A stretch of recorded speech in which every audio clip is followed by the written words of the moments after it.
Pode. Boa tarde para todos. Sejam todos bem-vindos.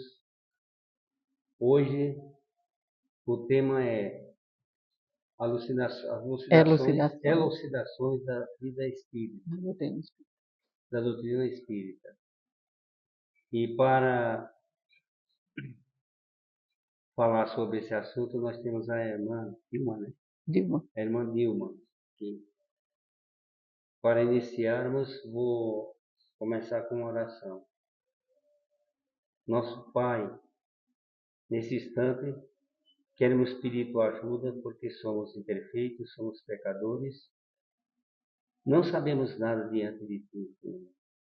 Então queremos pedir a tua ajuda, a tua intuição, para que possamos assim prosseguir nessa caminhada árdua, mas que é gratificante, Senhor. Pedimos tudo isso e agradecemos em nome do teu nome. Assim seja. Uma palavra nossa. Obrigada. Boa tarde, irmãos e irmãs, irmãos em Jesus, irmãos de Ideal Espírita. Sejam todos bem-vindos. Estamos aqui mais uma vez com o objetivo de trazer alguns esclarecimentos à luz da doutrina espírita. Esclarecimentos simples, da base. Vamos fazer uma retrospectiva da codificação, a respeito dos livros da codificação. E depois a gente trabalha com elucidações da doutrina espírita, que é o quê? São esclarecimentos da base da doutrina espírita, que são temas que a gente já sabe, mas que não custa nada a gente, de vez em quando, lembrar o que é a base da doutrina espírita, o que a doutrina espírita nos apresenta. Essa doutrina, que é filosofia e também é doutrina, filosofia e ciência, tem, não é, as consequências morais em que alguns segmentos, não é, do movimento espírita deu uma reorganizada a Federação Espírita Brasileira na questão das consequências morais, colocando assim o lado religioso. E a doutrina espírita, trazida por Kardec lá no livro O que é o Espiritismo, quando Kardec dá o significado de Espiritismo, Kardec diz que é uma doutrina filosófica de acordo com a filosofia e a ciência. Mas como a gente vive num país, principalmente católico, os espíritas, a maioria de nós viemos do catolicismo, e aí a Federação Espírita Brasileira, com a forma melhor de organizar, principalmente os estudos da doutrina espírita, lançou um tríplice aspecto, que a doutrina espírita seja filosofia, ciência e religião.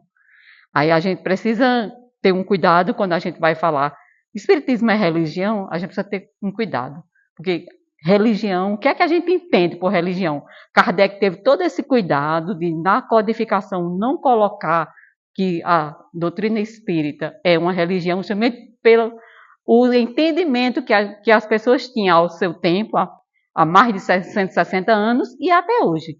Então, quando a gente pensa assim, doutrina espírita ou espiritismo é uma religião, tem que ter um cuidadozinho, né? Então, hoje a gente vai começar aqui trazendo essas elucidações, mas antes vamos fazer uma retrospectiva do que é a doutrina espírita, como ela surgiu. A doutrina espírita surgiu no dia 18 de abril de 1864, com a edição do Livro dos Espíritos. Antes dessa edição de 18 de abril, teve uma, que aí ela foi queimada, e depois Kardec codificou novamente, organizou. Essa primeira edição tinha 500 e poucas questões, que o Livro dos Espíritos são o que a gente conhece hoje, a edição que a gente estuda atualmente, tem 1019 perguntas e respostas, que Kardec codificou, organizou isso através dos médios, fazendo perguntas aos espíritos, através dos médios, organizou, aí sintetizou em livros, e a gente tem os 5 livros da base, que formam, né, a codificação. Então, em Paris, em 18 de abril de 1867, o Livro dos Espíritos. O Livro dos Espíritos, como eu já disse, tem 1019 perguntas e respostas, com comentários de Kardec e algumas delas respondidas por um conjunto de espíritos. Foi uma equipe de espíritos que responderam. Kardec, ao tempo de Kardec, não tinha internet como hoje, a gente não tinha acesso, a comunicação era bem difícil, através de cartas, de telegrama. Então a gente observa que o Livro dos Espíritos, ele fala ainda dessa questão de telegrama, porque ao tempo de Kardec era assim. Mas é uma doutrina progressista. Né? É uma doutrina, não que vá mudar o que aconteceu, mas os fatos.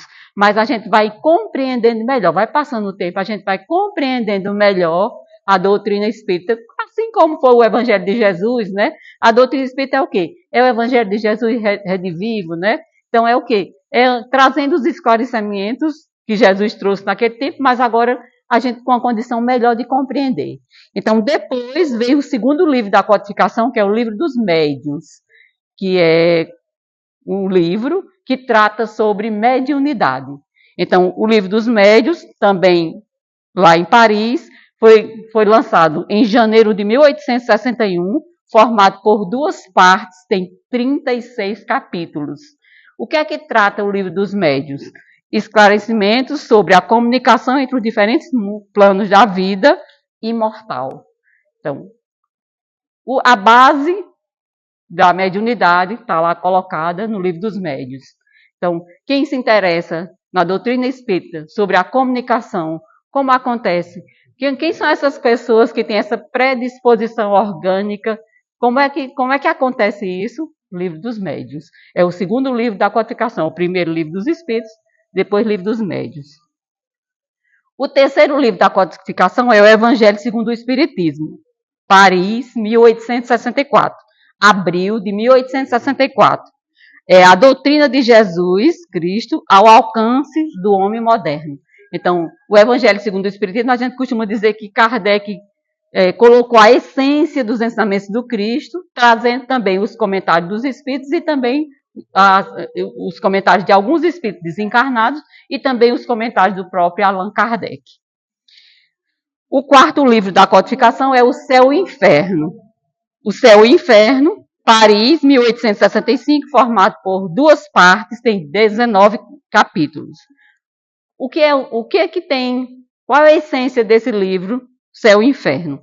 Profunda e variedades implicações da lei de causa e efeito. Nesse livro, Kardec traz o relato de espíritos que desencarnaram e passa numa condição boa, tem lá o relato deles, numa condição mediana, e também aqueles espíritos que desencarnaram numa condição muito ainda de pouca evolução, ainda muito ligada ao mal, às coisas materiais, e eles relatando o seu sofrimento. Aqueles felizes que desencarnaram numa condição melhor, dá o seu relato, aqueles medianeiros e também aqueles que desencarnaram numa condição difícil, logo tiveram um sofrimento. E nesse livro, Kardec, através dos espíritos, trazem para a gente que céu e inferno é um estado de consciência, não é um lugar físico, não é uma localização, não tem um local. E a gente observa com relação ao que Kardec apresenta no livro Céu e Inferno, que quando a gente está aqui mesmo, encarnado, às vezes a gente está num lugar, a gente diz, eita, mas aqui está um inferno. Né? Por que a gente diz que aqui está um inferno? É um lugar ruim, um lugar que a gente não está se sentindo bem, que a gente não está bem naquele lugar com aquelas pessoas.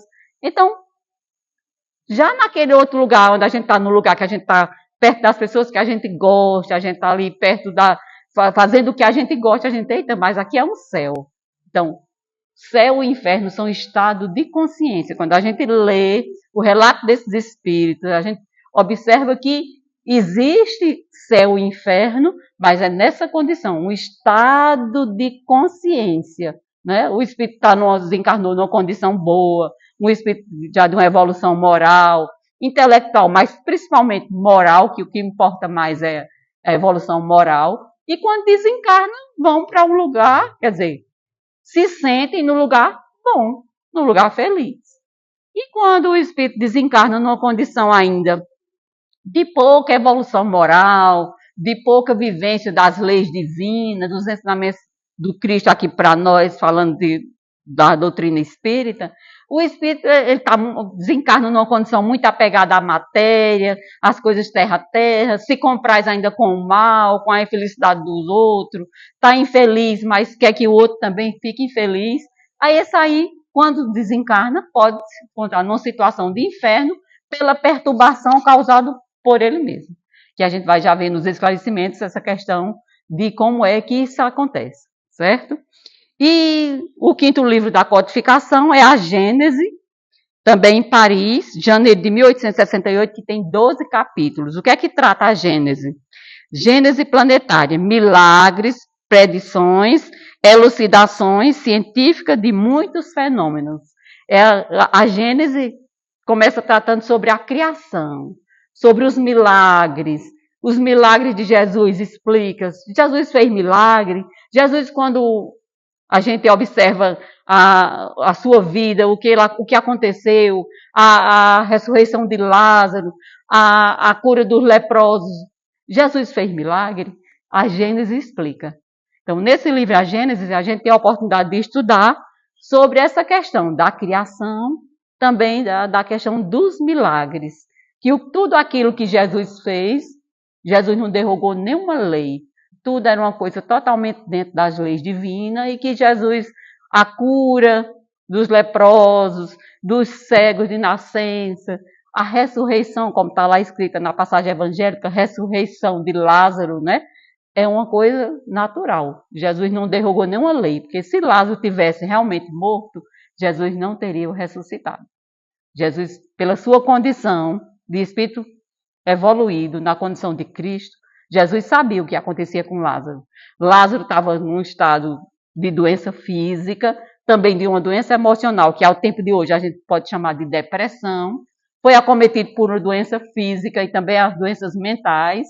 E o corpo de Lázaro, devido a ter ficado muito tempo debilitado, já estava entrando em putrefação. Já estava mesmo realmente entrando em estado de decomposição, devido às questões biológicas. Mas o espírito, Lázaro, encarnado naquele corpo, naquela encarnação como Lázaro, não tinha se afastado totalmente.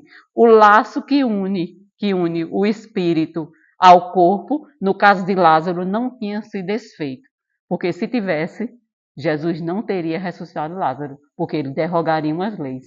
Uma vez desfeito esse laço que une ao espírito no momento da concepção e desmancha esse laço com a morte, né? A gente chama morte com o corpo físico, mas o desencarne, aí esse desenlace, esse desencarne, depois que acontece, o espírito desmancha totalmente os laços com aquele corpo físico, Jesus não teria ressuscitado. Então, lá na Gênesis a gente vai desde a criação, explica o que é os 7 dias, né? Que Deus fez o mundo em 7 dias. Lá explica o que significa os 7 dias, desde a criação até essas questões dos milagres.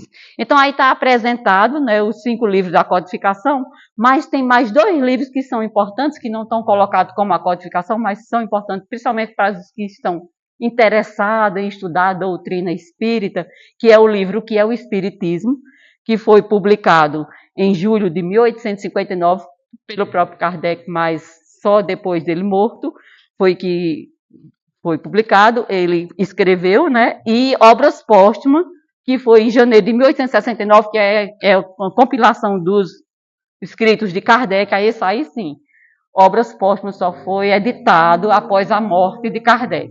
O pessoal da Sociedade Parisiense de Estudos Espírita, que é o primeiro centro espírita, foi fundado pelo próprio Kardec em Paris. E aí, lá, né, em Paris, após morrer, a esposa, a viúva de Kardec,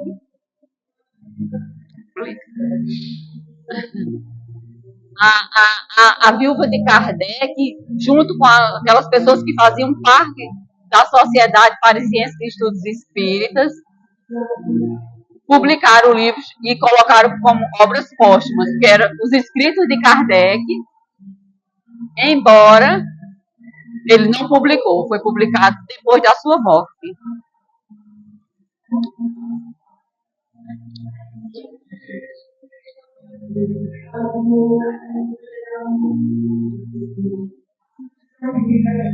E aí eu trouxe um resumo do Livro dos Espíritos. É o primeiro livro da codificação. É um livro muito interessante, de perguntas e respostas. Kardec fazia pergunta aos espíritos, né? Através dos médiums, né? E aí obtinha aquelas respostas, fazia, né, o comparativo. Um médico está lá na América do Norte, o outro está lá na América do Sul, o outro está na América Central, um está na França, o outro está na Grécia. Só um exemplo. Então, Kardec, através de cartas ou telegramas, fazia a mesma pergunta, recebia aquelas cartas ou aqueles telegramas e ia fazer um comparativo. Então, aqueles que as respostas eram muito iguais, né, eram muito parecidas, e que os médios não entraram em contato com o outro, porque ao tempo de Kardec era possível. Aí a gente pode pensar, será que hoje Kardec poderia usar esse mesmo método para codificar uma doutrina? Que garantir que um médium não entrava em contato com o outro, hoje seria impossível usar esse método, mas ao tempo de Kardec foi possível. Então, através de cartas, ele tinha certeza que um médium não se comunicava com o outro, porque o médium nem sabia que o outro existia. E hoje, se você quiser saber que qualquer pessoa existe, é só ir nas redes sociais. Botar o nome lá, vai ter um bocado de gente com o mesmo nome, mas você pode encontrar aquele que você procura, né? Então, ao tempo de Kardec foi possível. E aí a gente trouxe aqui um resumo do Livro dos Espíritos, porque a doutrina espírita é filosofia, né? E filosofia é o quê? Justamente as respostas aos porquês da vida. Então a gente trouxe aqui um resumo das questões dos espíritos, qual é a nossa dúvida e quais são as questões que respondem a essas dúvidas.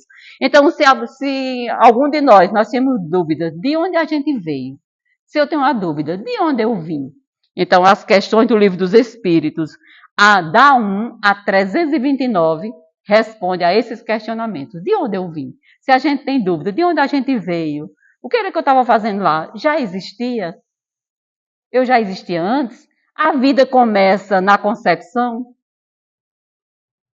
Ou a vida começa antes? Será que o espírito ele é criado no momento da concepção? Houve ali a relação sexual, houve a fecundação e o espírito foi criado a partir daquele momento? Então, se a gente tem essas dúvidas, as questões de 1 a 329 do Livro dos Espíritos respondem a essas questões.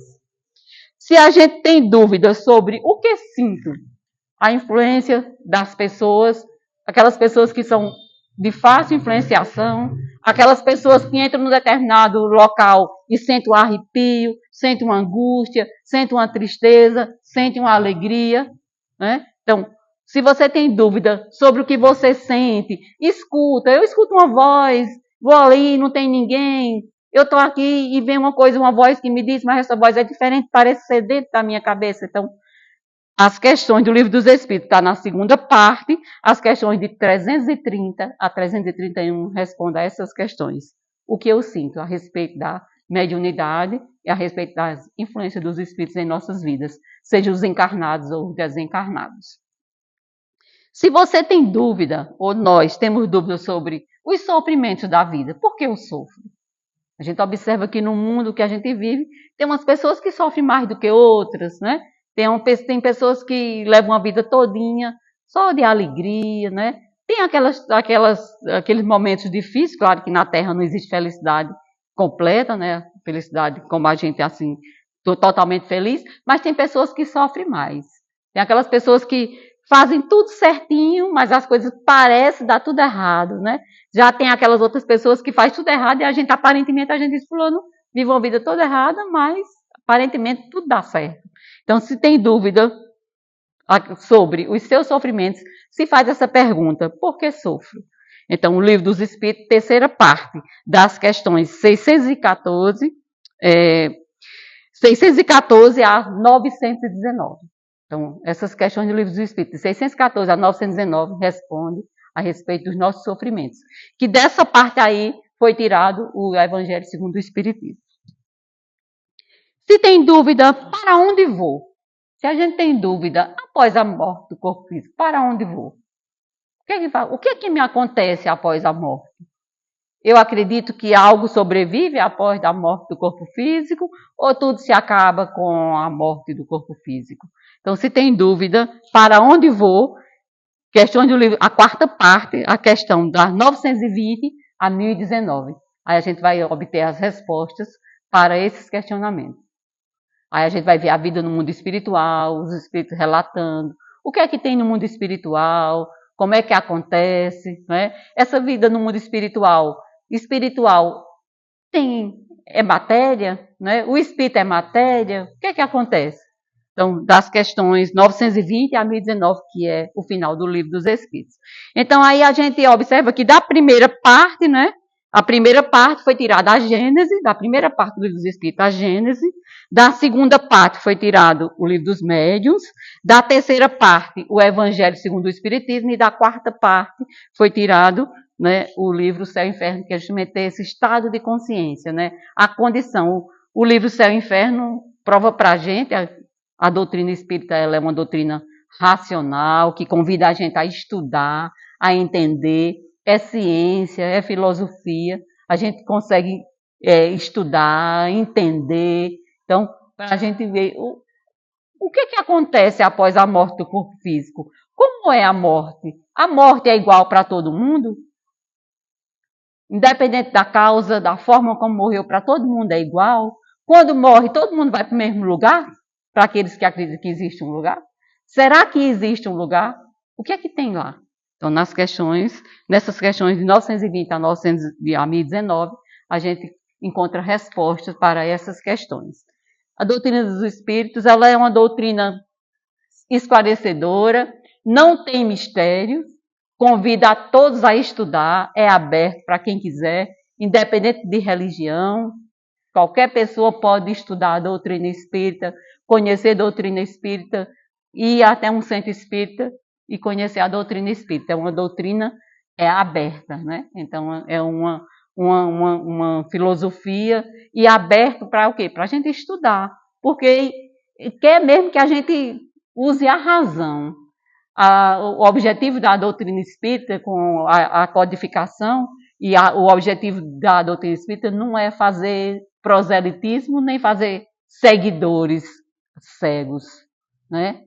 Adeptos cegos. Adeptos cegos não, é para que a pessoa tenha consciência, entenda o que é aquela doutrina, entenda o que se passa com você mesmo, seja médico ou não seja, né? Então, através da doutrina, compreenda o que acontece com você e se esclareça através da doutrina. E esses aí são os livros, né, que a gente fala da base, mas Kardec também tem uns jornais periódicos, chamados de Revista Espírita, que saía a cada 3 meses, que durou um certo período e hoje está até colocada como livro, chamado de Revista Espírita, mas era jornalzinho periódico, que trata também sobre as questões da doutrina espírita, muito importante. Então, tem base para a gente estudar, para a gente entender. A doutrina espírita não tem mistério, é tudo simples, tem tudo explicação. A pessoa querendo estudar, agora um aconselhamento. Estudar a doutrina espírita, a gente deve estudar com a base. A gente que quer estudar, quer conhecer a doutrina espírita, a base. Agora você pode ler qualquer coisa. Agora, para conhecer a doutrina espírita, tem que ser com a base de Kardec.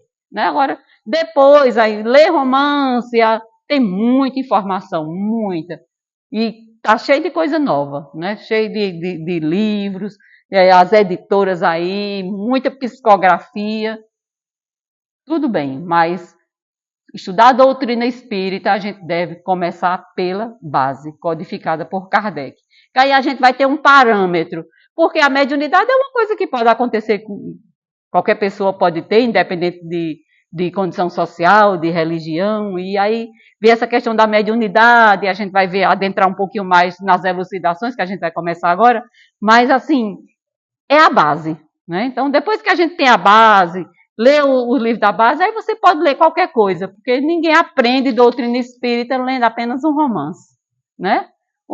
Geralmente os romances, né, a história, né, do que aconteceu com o espírito, seja encarnado ou desencarnado, mas a base para compreender, principalmente esses porquês que a gente tem, de onde a gente veio, como foi que aconteceu, como foi criada, como é Deus, Deus é assim, Deus castiga, tudo isso a gente vai estudar na base. E agora a gente vai entrar mesmo nos esclarecimentos, né?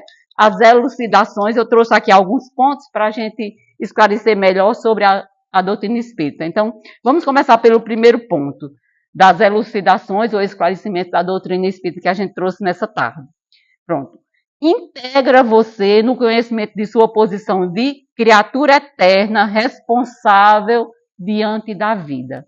Veja que esclarecimento é esse que a doutrina espírita nos traz. Ó. Integra você no conhecimento de sua posição de criatura eterna, responsável diante da vida.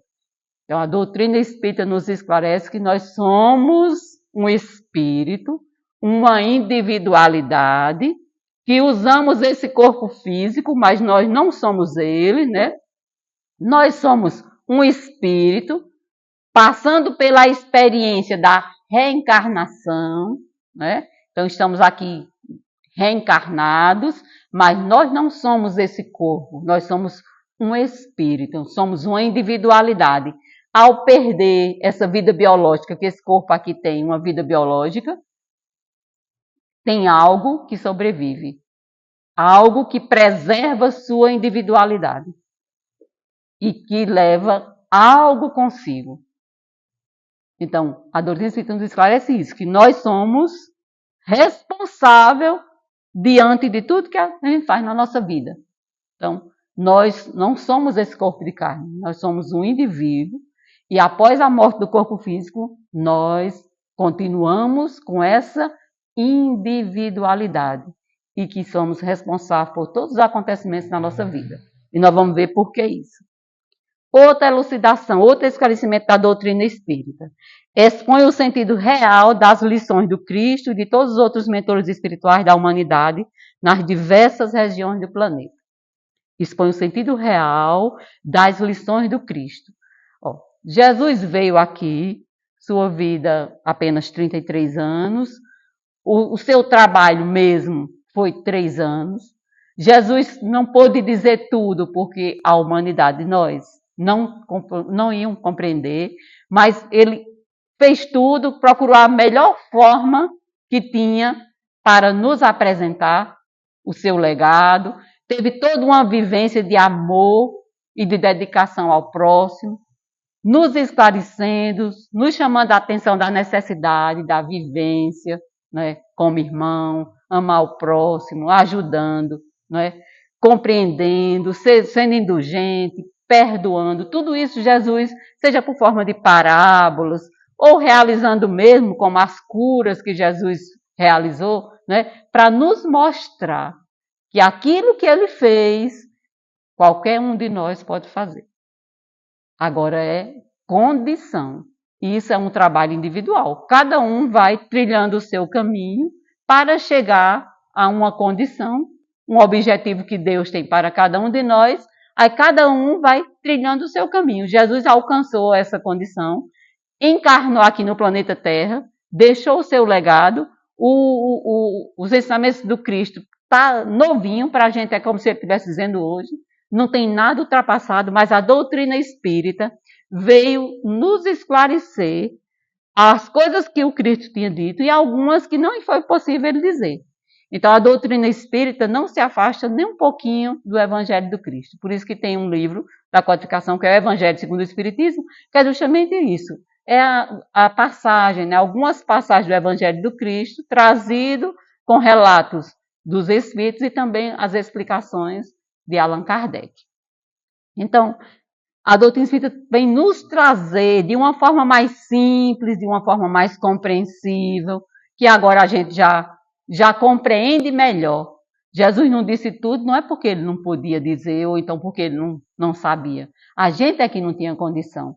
E a gente, agora, passados mais de 2020 anos, aí a gente já tem uma condição de compreender melhor. Então, a doutrina dos Espíritos vem nos esclarecer melhor sobre essa vivência do Cristo, sobre os seus ensinamentos, o que é que a gente precisa fazer, né, para seguir esse caminho, para atingir essa condição de Cristo, que pelo menos é o que a gente tem como guia e modelo, né? É o modelo de perfeição que a gente tem, é o Cristo. É claro que tudo progride, né? O Cristo progrediu mais ainda, mas pelo menos a gente tem um modelo para a gente seguir e a gente tem, pelo menos, ali, onde é que a gente deve chegar? Pelo menos por enquanto a gente está caminhando para chegar na condição do Cristo.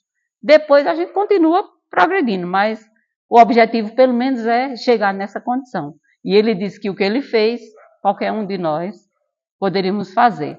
É só fazer o trabalho íntimo que precisa fazer, conosco mesmo, com o outro, para atingir essa condição. Suprime-lhe as preocupações originárias do medo da morte, provando que ela não existe. A doutrina espírita veio provar para a gente que a morte não existe. A morte existe apenas do corpo físico. A morte, ela é biológica. O espírito criado por Deus não morre com a morte do corpo físico. A gente costuma dizer que o espiritismo matou a morte. Por quê? Porque o espiritismo vem provar para a gente que os espíritos que desencarnaram, ou que a gente possa dizer assim, que morreu, não morreram. Por quê? Porque a gente tem relatos. Os espíritos hoje vêm, através dos médiuns, trazer relatos, né, conversar com os encarnados. Né? A gente tem a ciência mesmo, por exemplo, a regressão de memória, que não é uma prática espírita, mas é da ciência, né? A pessoa consegue, a regressão de memória, quando a pessoa faz, consegue chegar à vida uterina e até a outras vidas, quer dizer, provando que o espírito não foi criado naquele momento, que o espírito está ali em uma das suas experiências, de muitas que já teve e muitas que ainda terão. Então, o espiritismo vem nos esclarecer que a morte é apenas biológica, a morte é apenas do corpo físico.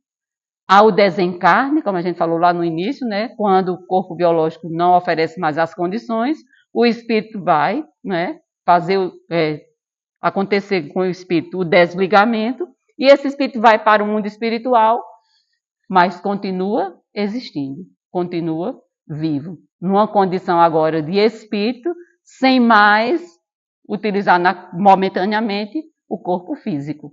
Mas ele tem um corpo que é material, mas é semimaterial, que a gente chama de perispírito, que é um corpo que o espírito utiliza de uma matéria mais sutil, que não é grosseira como essa, que é para o nosso planeta Terra. Então, o espiritismo vem provar para a gente, usando a razão e a lógica, que a morte não existe. Revela-lhe o princípio da reencarnação, determinando o porquê da dor e das aparentes desigualdades sociais. Então, o Espiritismo releva para a gente, né, a reencarnação. Aí a gente reencarnar quer dizer o quê? Voltar de novo à carne. Nós estamos aqui reencarnados, já reencarnamos várias vezes, estamos aqui nessa reencarnação e iremos reencarnar quantas vezes for necessário. Então, como é que a doutrina espírita nos esclarece? O que é que a doutrina espírita nos apresenta que nos dá a nós espíritas, e quem quiser estudar para também acreditar, porque usar razão, não porque alguém disse, estudar para compreender e entender que a reencarnação existe, é só a gente olhar para as desigualdades, principalmente as desigualdades sociais, as diferenças físicas, regionais. Vamos pensar assim. Por que tem um espírito que reencarna? Nós, por exemplo, aqui reencarnamos no Brasil. Mas tem espírito que está reencarnado em alto sofrimento nesse momento na África. Imaginemos o sofrimento daquelas pessoas que reencarnam na África, naquelas condições que não têm acesso à água, à alimentação, à saúde, a um medicamento, carentes de tudo. Tem outros espíritos que reencarnaram, espírito mesmo que reencarna crianças que nascem no mesmo dia. Um nasce na África e outro nasce na Europa, nos países de primeiro mundo, com acesso a tudo. Onde estaria a justiça de Deus se não existisse reencarnação? Deus estaria castigando aquele que reencarnou na África e está dando de presente uma vida boa para aquele que nasceu no país da Europa. Aqui no nosso sertão pernambucano, e graças a Deus está com uns anos que a gente não passa por secas difíceis. Mas quanto sofrimento a gente vê de nossos aqui, conterrâneos, do nosso sertão pernambucano, quando a seca é severa. Enquanto outras pessoas estão reencarnadas nos países, nos continentes, sem esses sofrimentos.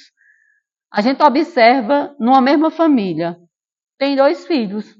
Um nasce com o físico perfeito, o outro nasce totalmente deformado, com doença neurológica, comprometimentos cerebrais. Onde está a justiça de Deus se só há uma existência? Se não existisse reencarnação, Deus estaria castigando aquele? Se está reencarnado, ainda é uma criança que passa por sofrimento, não é? O que foi que aquela criança fez naquela vida de 5, 6 anos? Por exemplo, tem crianças que com 4, 5 anos desenvolvem um câncer. O que foi que a criança fez naquela vida para tão novinho desenvolver um câncer? Se não existir reencarnação, se só existe uma vida. Tem crianças que morrem ao nascer, morrem no ventre da mãe, e tem pessoas morrendo com mais de 100 anos, 100, 101 anos. Onde estaria a justiça de Deus, a justiça divina, se só houvesse uma existência? Aí um vive um dia, um mês, 10 anos, 15 anos, o outro vive 100 anos. Se só existir uma vida. Aí a gente vai usando a lógica, a razão. Deus não é justo? Deus não é um pai bom, misericordioso, justo? Não é assim que a gente pensa Deus, a gente imagina Deus? Porque a gente não está mais nessa condição de imaginar Deus, aquele Deus que castiga, né? Aquele Deus severo, aquele Deus que tem os nossos defeitos. Porque Deus é Deus, né? A primeira questão do Livro dos Espíritos, Kardec pergunta: que é Deus? Kardec não perguntou quem é Deus. Porque se Kardec tivesse perguntado quem é Deus, estava dando, né, a Deus uma condição de humano. Quem? Então, quem é você? Né? Então, aí a gente, pela nossa condição evolutiva, né, nossa pequena evolução, a gente, muitas vezes, e agora, graças a Deus, a gente está tendo acesso a essas informações, às religiões, à doutrina espírita, como a gente está aqui num templo espírita, a esse esclarecimento que Deus não se vinga, Deus não tem raiva, que Deus não castiga com dilúvio, que Deus não castiga com fogo. Né? Porque se vingar, ter raiva, ódio, isso não são atributos de Deus. Deus é algo maior. Esses atributos aí, esses defeitos são nossos. Aí, como a gente não compreende Deus, aí a gente coloca em Deus a nossa condição. Deus é diferente de tudo, né? Então, Deus é algo diferente de tudo que a gente imaginar, sem os nossos milindres, sem os nossos defeitos. Então, a reencarnação, ela explica as diferenças da nossa vida. E as diferenças simples, são muitas. Estou trazendo aqui só o básico. Se não houvesse reencarnação, Deus seria injusto. Porque basta só a gente olhar para as diferenças sociais, físicas e sociais. Só isso. Tem muitas outras coisas que não dá para a gente trazer para cá tudo. Confere-lhe forças para suportar as maiores vicissitudes do corpo, mostrando a você que o instrumento físico nos reflete as condições ou as necessidades do espírito. Aí a gente diz, pronto, aí veio uma pessoa, reencarnou numa condição física debilitada. A criança teve um problema neurológico, algum problema cerebral, algum comprometimento na hora de nascer, e a criança nasceu e aí não se desenvolveu. Né? Tem todo um comprometimento neurológico e cerebral. Foi quando nasceu. Aí aquele corpo debilitado, Que vai precisar sempre dos cuidados da mãe, não consegue se movimentar, não se alimenta sozinho, não consegue mastigar, a comida tem que ser a comida líquida, pastosa, tem que fazer todos aqueles tratamentos, as terapias, fisioterapia, todo aquele cuidado que a gente sabe que hoje, graças a Deus, melhorou muito, tanto a ciência, a medicina, né? Os governos também têm dado a assistência, ainda não está o ideal, mas já melhorou muito para as pessoas que reencarnam naquelas condições, né? Mas aquilo que está acontecendo no corpo físico daquela criança que nasceu com aquela condição, ali, naquela condição, é a condição que o espírito ali reencarnado precisa passar. E aí a gente não faz o julgamento do que aconteceu, porque existem inúmeras questões. Às vezes o espírito pediu para vir naquela condição, às vezes o espírito se comprometeu numa vida passada e o perispírito moldou aquele corpo para haver um reajuste. Tem inúmeras questões que, quando a gente estuda o livro dos espíritos, a gente consegue compreender essas diferenças. Então, o corpo que a gente tem, a condição que a gente reencarna, é necessário para a nossa evolução. Não é castigo de Deus. Deus não castiga ninguém. O espírito precisa passar pelaquela condição. E muitas vezes o espírito pediu para passar por aquela condição. Às vezes o espírito nem precisava, mas ele quer. Dependendo da condição dele, ele pede. E outros não, precisam mesmo. Para quê? Para que haja esse reajuste, né? Que foi desajustado em uma vida passada, aí o perispírito vai se reajustando. E também a questão do perispírito é muito interessante, que no livro dos Espíritos a gente estuda sobre ele. Tranquiliza você a respeito demonstra que o seu principal templo para o culto da presença divina é a consciência. A doutrina espírita nos esclarece isso, ó. Demonstre-lhe que o seu principal templo para o culto da presença divina é a consciência. Questão, se eu não me engano, 625, não tenho certeza, do Livro dos Espíritos, pergunta: onde está escrito a lei de Deus? Acho que é a questão 625, não tenho certeza, mas acho que é. Kardec pergunta aos Espíritos: onde está escrita a lei de Deus? O Espírito responde: na consciência. Então, a consciência é o quê? É o que a gente tem como base para a nossa vivência. Então, o templo divino, né, a questão da divindade, começa na nossa consciência. O estado de consciência que eu me encontro. Como é que eu me encontro no momento? Qual o meu estado de consciência? O que é que eu tenho feito com relação a mim ou aos outros que me deixa ou não com estado de consciência tranquilo ou não? Quando eu paro para pensar numa divindade, num Deus, o que é que eu peço? O que é que eu estou recebendo? Eu preciso realmente de ter um templo físico para elevar o meu pensamento a Deus? Se eu todo dia vier para um templo religioso, vamos colocar aqui um centro espírita, que nós estamos nele. Se eu toda semana eu tenho aquela obrigação de vir ao centro espírita, mas o que é que eu tenho feito para me melhorar? O que é que aquela segmento religioso, ou para nós aqui, a doutrina espírita, tem feito para me melhorar? Para que eu possa melhorar esse meu estado de consciência. Eu tenho o quê? Como é esse meu estado de consciência? Então, a doutrina espírita nos esclarece a respeito disso.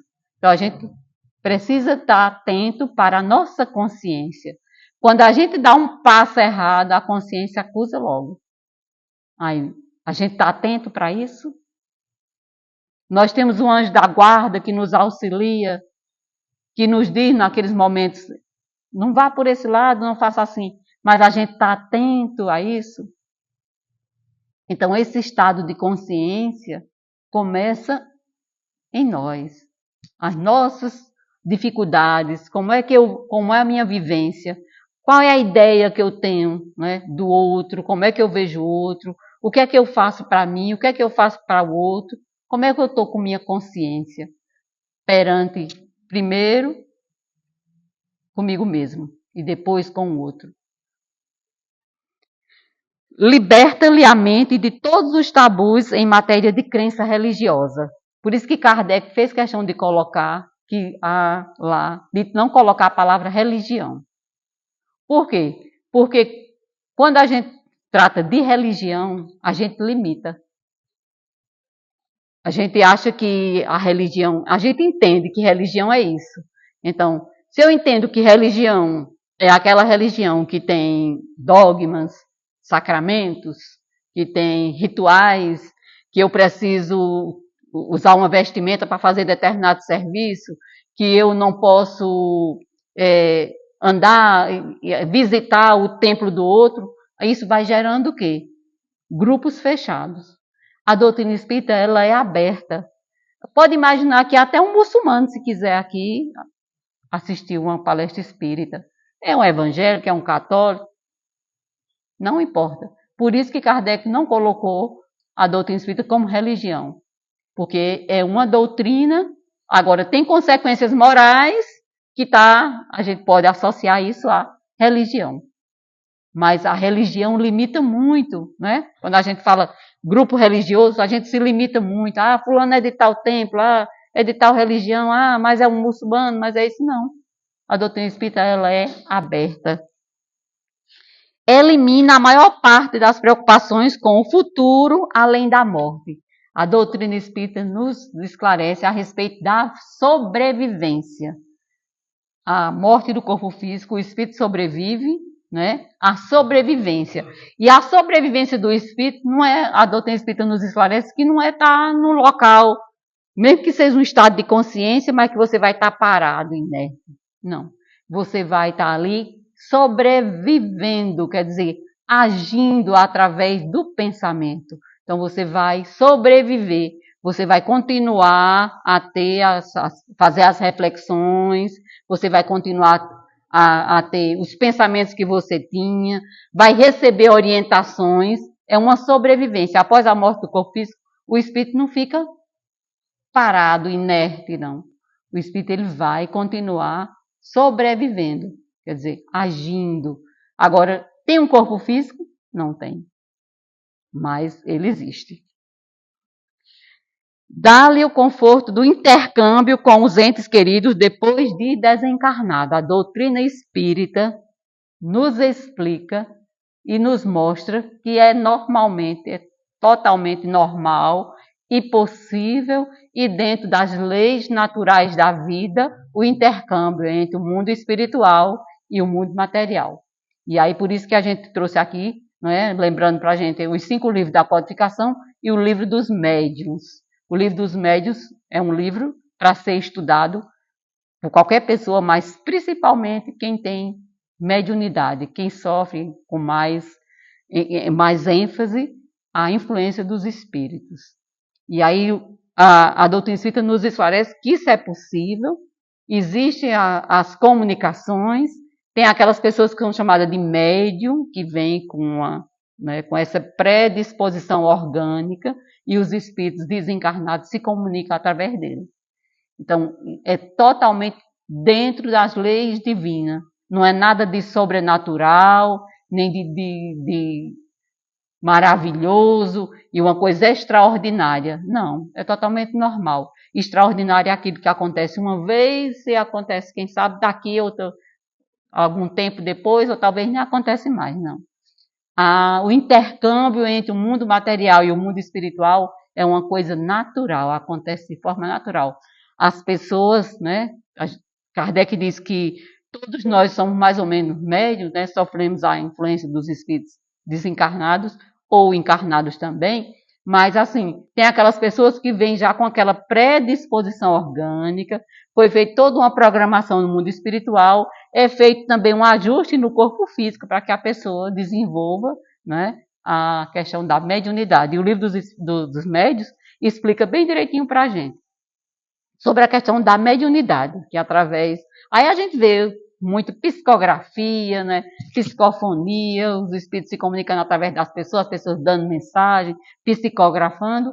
Isso é uma coisa natural. E aí, daqui para frente, a gente vai ver A ciência está avançando e, com certeza, a gente vai, né, ver muita coisa. Mas hoje a gente já tem a condição de ver com facilidade. É claro que a gente precisa ter cuidado com a questão da mediunidade, porque mediunidade qualquer pessoa pode ter e a pessoa pode usar a mediunidade para fazer o mal, pode usar a mediunidade para ganhar dinheiro, que não é essa a proposta de Kardec, nem do Cristo, né? Então a gente precisa ter cuidado com isso, porque como está muito mais fácil a gente descobrir, as pessoas descobrirem que tem a mediunidade, também vai banalizando também essa questão, por quê? Porque mediunidade não tem nada a ver com moralidade. Qualquer pessoa de baixa moralidade pode ter mediunidade, só que pode canalizar ela para o mal, né? Ou para ganhar dinheiro, para fazer comércio. Precisa ter cuidado com isso, mas médium não é uma coisa que só existe na casa espírita, que a comunicação dos espíritos não só acontece na casa espírita e o médium não só tem na casa espírita. Muitos segmentos religiosos hoje já têm até comunicação mesmo de espírito, só que eles não colocam com esse nome, porque mediunidade, espírito, né? Espiritismo, essa aí foi as palavras que foram criadas por Kardec para explicar o que já existia, né? Então, a mediunidade é uma coisa totalmente natural. E a influência, todos nós sofremos uma influência. Agora, aquela pessoa que tem essa predisposição, aí os espíritos entram em contato com o mundo físico através dessas pessoas. Aí essas pessoas são ditas médio ostensivo. Mas Kardec diz que quase todo mundo é, e a gente observa que as influências espirituais, todos nós somos influenciáveis. Todos nós sofremos a influência, seja do encarnado ou desencarnado. E essa influência é através do pensamento. Então a gente precisa ter cuidado com a nossa forma de agir e de pensar, porque o pensamento é matéria, quando a gente pensa, a gente plasma. E até eu trouxe aqui um ponto desses esclarecimentos a respeito também da obsessão. Entrega-lhe o conhecimento da mediunidade. A doutrina espírita explica passo a passo a mediunidade. A prática da mediunidade em qualquer lugar existe. Qualquer lugar pode acontecer. A pessoa tem mediunidade. Pai de santo fulano, pode ser um médium? Pode. Mãe de santo fulano, pode ser uma médium? Pode. Né? Agora, a doutrina espírita explica o como deve, além de explicar como acontece, o que é que acontece com a pessoa que vem, com essa predisposição orgânica, com essa pessoa que é médium, ainda a doutrina espírita explica como é que aquela pessoa deve utilizar-se da mediunidade. Esse aí é que é o perigo. Porque ter mediunidade em qualquer lugar pode ter um médium. E ele pode fazer, esse médium pode fazer o bom uso ou o mau uso da sua mediunidade. Traça-lhe, a doutrina espírita, né, a espírita, traça-lhe providência para o combate ou a cura da obsessão. O que é obsessão? Na doutrina espírita a gente estuda a obsessão. É uma influência negativa que um espírito tem sobre outra pessoa. Então, quando a gente fala para a palavra obsessão, é uma influência negativa. Por quê? Todos nós somos influenciados, positivamente ou negativamente. Por exemplo, e essa influência é como? É através do pensamento. Por exemplo, você pensou hoje eu vou na casa espírita. Hoje eu vou lá no centro espírita, despertar da consciência. Pensou, esse seu pensamento foi plasmado. É uma matéria sutil, a gente não consegue ver. Mas esse pensamento foi plasmado. Algum espírito desencarnado que estiver naquela mesma sintonia captou esse meu pensamento. Pode ter vindo comigo? Pode. Do mesmo jeito é aqui um encarnado. A telepatia, por exemplo. As pessoas encarnadas mesmo, mas tem pessoas que conseguem, né? Tem essa influência, ela é tão forte que um encarnado com outro encarnado pode captar o pensamento do outro, sem nem saber o que estava acontecendo, né? E quando a gente vai estudar a obsessão, a gente vê que a obsessão ela pode ser do espírito desencarnado para o encarnado, pode ser do encarnado para o desencarnado, pode ser os dois encarnados, pode ser os dois desencarnados. Então a obsessão é uma influência, como nós somos espíritos, o espírito é o quê? Uma energia. Logo, quando o espírito desencarna, perde o corpo físico, mas o espírito sobrevive. E dependendo da condição dele, ele vai ficar, né, apegado ou não às coisas da matéria. Então, a obsessão é uma influência negativa que um espírito tem sobre o outro, um domínio que ele tenta ter sobre o outro. Inclusive, tem casas espíritas que tem o tratamento, né, da desobsessão. A pessoa percebe que está passando por um problema, né, de obsessão, está sentindo que tem uma influência negativa, que a gente sabe que há algo, né, a questão da obsessão é sintonia, né, não é, o espírito não vai me obsidiar só porque ele me achou bonitinha ou boazinha. É a questão da sintonia com a minha forma de agir e de pensar.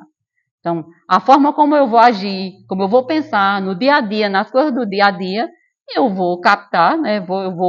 Esse meu pensamento, né, vai ser captado por algum espírito. Se eu pensei bem, se hoje eu pensei em fazer o bem, eu vou ajudar alguém, eu vou no lar de idosos, eu vou ajudar uma família que está ali passando por dificuldades, eu vou ajudar uma criança carente, é um pensamento bom. Então, naquele momento, os espíritos que estão naquela condição, que estão na mesma vibração, captam aquele nosso pensamento e ajudam a gente a realizar. Do mesmo jeito, essa influência é para o mal. Se eu estou pensando no momento em fazer algo que não é de acordo com a lei divina, vamos imaginar uma pessoa que quer assassinar alguém. Então, estou com aquele pensamento de me vingar de alguém que fez algo comigo. Então, eu botou o revólver na cintura e quer se vingar. A partir daquele momento, aquele pensamento, aquela ação, primeiro o pensamento, depois a ação, espíritos que estão na mesma vibração, pode sintonizar esse pensamento, capta e vai ajudar a gente a realizar. Essa sintonia é para o bem ou para o mal. Vai depender de qual é o nosso pensamento. Por quê? Porque o espírito ele vai captar o quê? O nosso pensamento. Quando a gente pensa, a gente plasma. A gente imagina aquele balãozinho das revistas em quadrinho. A fala não vem naquele balãozinho. O nosso pensamento é mais ou menos assim. Quando a gente pensa, é como se aquele balãozinho tivesse lá escrito o que a gente pensou. Só uma figura aqui, só para a gente entender melhor. Porque a gente acha assim, mas eu só pensei. O pensamento é tudo. E aí os espíritos desencarnados ou encarnados podem captar esse nosso pensamento. E aí vem o que? A obsessão. Porque muitas vezes o quê? A gente tem algo em nós que ainda não é de alta elevação. E aí esses espíritos desencarnados, que também estão na mesma sintonia, podem nos influenciar. Aí a obsessão é uma influência negativa. Nós somos influenciados para o bem e para o mal. Agora, obsessão é uma influência negativa. O obsessor, que é o que está nos influenciando, traz alguma coisa nova? Não. Potencializa aquilo que a gente já tem. A gente já é ciumento, invejoso, né? A gente ainda é muito apegado aos bens materiais. Isso é que abre, né, a sintonia, entre sintonia com os espíritos menos felizes. Aí pode entrar num processo de obsessão. E a doutrina espírita explica para a gente o que é obsessão, como a gente tratar, como combater e até como a gente não entrar num processo obsessivo. Destaca-lhe o imperativo da caridade por dever. Fora da caridade não há salvação. Caridade é um dever. Caridade primeiro conosco mesmo, depois com o outro. Então, caridade é amor ao próximo. É a gente ajudar a gente mesmo e ajudar o outro. Então, é ver no irmão, né, uma pessoa que necessita, uma pessoa que necessita dos nossos cuidados, seja materiais, seja de um aconselhamento. Né? Então, é amor ao próximo, é caridade. A caridade não só pode ser material, não. A caridade material existe, é necessária. Se a pessoa está com fome, a gente tem que dar um prato de comida. Mas tem pessoas que estão carentes e não é de bens materiais. Tem pessoas que estão carentes só de uma palavra amiga, de uma pessoa que escute a gente desabafar, né, de um conselho, de uma palavra amiga. Tudo isso é caridade.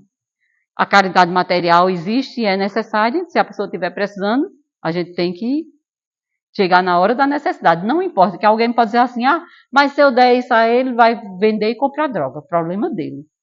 A nossa parte a gente deve fazer. Né? Então, se você deu algo a alguém e a pessoa, com aquele dinheiro, não comprou alimento, comprou uma garrafa de cachaça, O problema não é seu, você fez sua parte. O problema vai ser ele. O Evangelho diz, faça, doa, faça a sua doação, doe.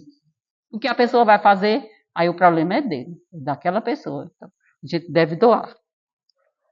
Ensina você a considerar adversário por instrutores.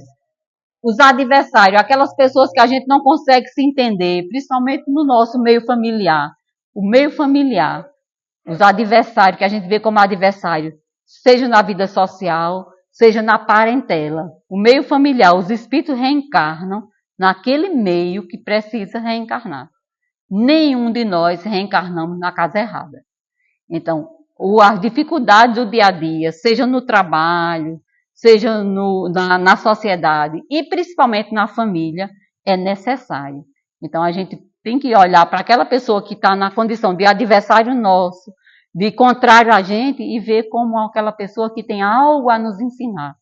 Eu posso desenvolver com aquela pessoa a paciência, eu posso desenvolver com aquela pessoa o perdão, a indulgência, pensar assim, mas se eu, em qualquer momento da minha vida, eu vou também precisar que alguém me perdoe, que alguém seja indulgente comigo, seja paciente. Então, esses aí não são adversários, são instrutores, têm algo a nos ensinar. Então, vamos olhar para esses adversários, essas pessoas que pensam diferente, que muitas vezes batem de frente com a gente, principalmente no meio familiar, como pessoas que vêm para nos ensinar algo. Patenteia-lhe que a fé ilumina o caminho, mas ninguém fugirá da lei que manda atribuir a cada qual segundo suas obras. Nós somos responsáveis. Deus nos deu, quando a gente adquiriu a condição de espírito, Deus nos deu a razão e o livre-arbítrio. Nós somos responsáveis por tudo que a gente faz, de bom ou de ruim. E a gente não pode esquecer que tudo que a gente faz, a gente recebe de volta.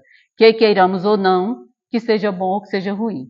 Então a gente não pode esquecer que tudo que a gente faz, a gente recebe de volta. Mesmo que a gente não queira, mesmo que a gente esteja esquecido, que aquela outra pessoa esqueceu, não importa. Tudo que a gente faz, a gente recebe de volta. Para concluir, o verdadeiro espírita não é o que crê nas manifestações, mas aquele que aproveita do ensino dado pelos espíritos.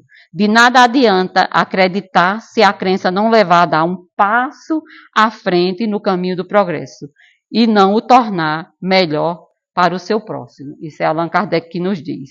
Com o espiritismo, a humanidade deve entrar numa nova fase, a do progresso moral, que lhe é consequência inevitável. A gente estudar a doutrina espírita, é impossível a gente ser a mesma pessoa. Alguma coisa modifica na gente. Então, a doutrina espírita tem esse objetivo de progresso moral, a melhoria da humanidade. O objetivo da doutrina espírita não é fazer pessoas espíritas, é fazer pessoas de bem, homens de bem. É essa mensagem que a gente tinha para hoje. Agradeço a atenção, uma boa tarde, um bom final de sábado e um domingo para todos vocês. Muito obrigada.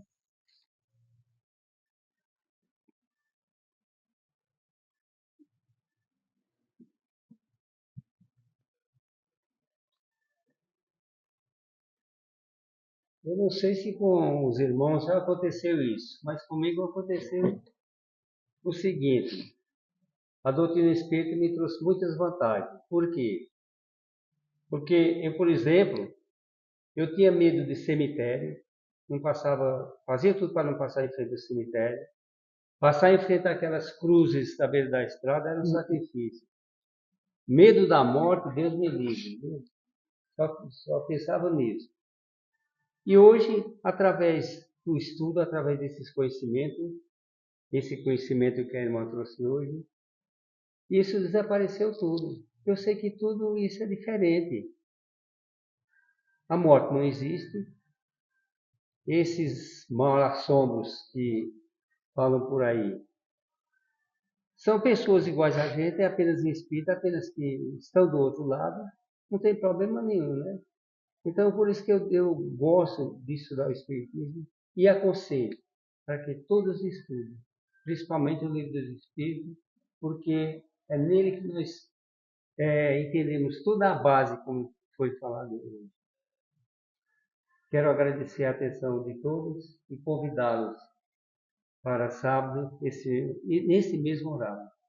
E para encerrarmos, vamos pedir à nossa irmã que nos transmita uma oração.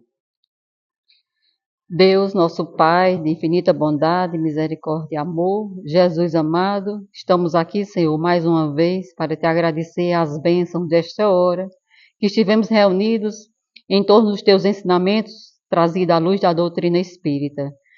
Que os teus mensageiros possam nos auxiliar, que a gente possa acalmar, serenar nossos corações, que a gente possa ter um final de tarde em paz e que as bênçãos dessa hora possam continuar conosco, que as energias trazidas nesse momento possam ser também encaminhadas para os nossos irmãos e que o teu amor infinito nos envolva e que a paz de Jesus nos envolva hoje e sempre, assim seja. Muito obrigado por tudo. Vamos preparar para o